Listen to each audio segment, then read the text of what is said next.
కేంద్ర మంత్రి బండి సంజయ్ మాట్లాడుతున్నారు, ప్రత్యక్షంగా చూద్దాం. 299 టీఎంసీలకే సంతకం పెట్టొచ్చేయండి.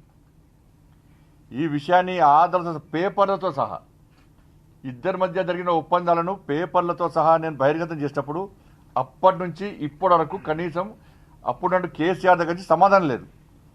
ఫస్ట్ బీఆర్ఎస్ పార్టీ దానికి సమాధానం చెప్పాలి. 575 టీఎంసీలు కృష్ణా జలాలు తెలంగాణకు రావాల్సి ఉంటే వాటా ప్రకారము 299 టీఎంసీలకే కేసీఆర్ గారు ఏ విధంగా సంతకం చెప్పి పెట్టిండు, ఏ విధంగా ఒప్పుకున్నారు? ఇది మోసం చేసినట్టు కాదా? ఎస్ఎల్బీసీ ఇంత ప్రారంభించక పొడిగించిన కారకులు ఎవరు?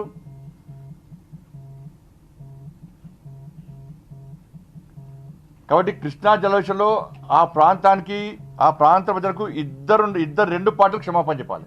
వీళ్ళిద్దరే మోసం చేసాం. ఎప్పుడు రాష్ట్రంలో అధికారం లేవు. మేము కేంద్రంలో అప్పుడు 2 రాష్ట్రాలకు న్యాయం చేయాలని చూసినాం. కానీ ఈ రాష్ట్రం అప్పుడు ఇక్కడ ఉన్నట్టు కేసీఆరే ఆంధ్ర నాయకులతో కుమ్మకై తెలంగాణకు అన్యాయం చేసిండు. తెలంగాణకు అన్యాయం చేసిన నీళ్ల విషయంలో తెలంగాణకు అన్యాయం చేసిన మొట్టమొదటి ద్రోహి కేసీఆర్.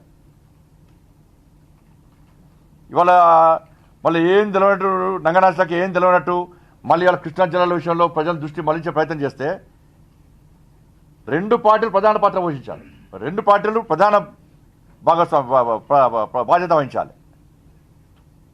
ఈ 2 పార్టీల కారణం. నేను మళ్ళీ అడుగుతున్నా, 299 నిమిషాలు సంతకం ఎట్లా పెట్టినావు? నువ్వు ఎవరిని అడిగి పెట్టినావు? అన్యాయం జరుగుతుందని తెలుసా తెలియదా?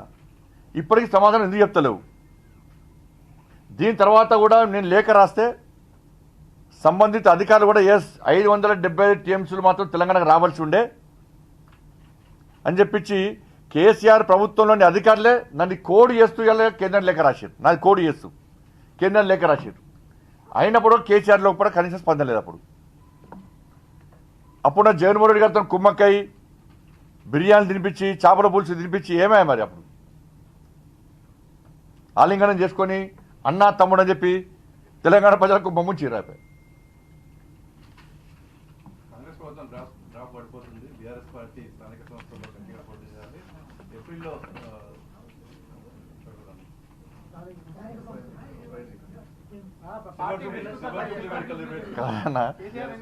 కాదు ఎమ్మెల్సీకి అభ్యర్థులు కారు వేరే వాళ్ళకు బీఆర్ఎస్ పార్టీలకు ఎమ్మెల్సీకి అభ్యర్థులు లేరు.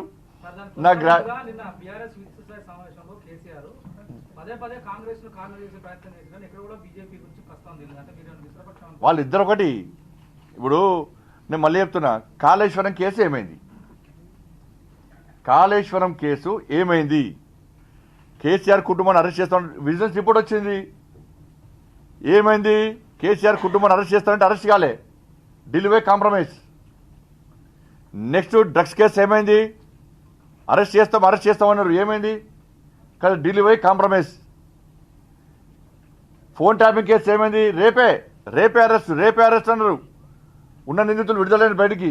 ఏమైంది? మళ్ళీ కాంప్రమైజ్, ఢిల్లీ కాంప్రమైజ్. అదే ఫామ్ హౌస్ కేసు అయింది. అరెస్ట్ చేస్తామన్నారు. టీవీలలో బ్రేకింగ్ కదా, మళ్ళీ ఢిల్లీ కాంప్రమైజ్. ఈ ఫార్ములా కార్ వేసేది ఉంటుంది. అది అదేమైంది? సుప్రీంకోర్టుకు వచ్చింది, హైకోర్టు వచ్చింది. అరెస్ట్ చేసుకోవచ్చు, విచారణ చేసుకోవచ్చు కేసీఆర్ కొడుకు మీద. కేసీఆర్ కొడుకు సుప్రీంకోర్టు పోతే ఒప్పుకోలే, కోర్టు హైకోర్టు ఒప్పుకోలే, అరెస్ట్ అన్నారు. ఏమైంది? ఢిల్లీ కాంప్రమైజ్. ఇవన్నీ ఎందుకు కాంప్రమైజ్ అయ్యాడు? ఢిల్లీకి పోయి ఏం కాంప్రమైజ్ అంటే, మా మీద కేసులు ఏం పెట్టకండి, మేము కలిసి ఉందాం, బీజేపీ శక్తివంతంగా తయారవుతుంది, బీజేపీని అడ్డుకోవాలంటే మేము కలిసి ఉండాలి. కాబట్టి కలిసి ఉండాలంటే మా మీద కేసులు పెట్టకండి, ఎమ్మెల్సీ ఎన్నికల్లో మేము అభ్యర్థులను పెట్టము, ప్రత్యక్షంగా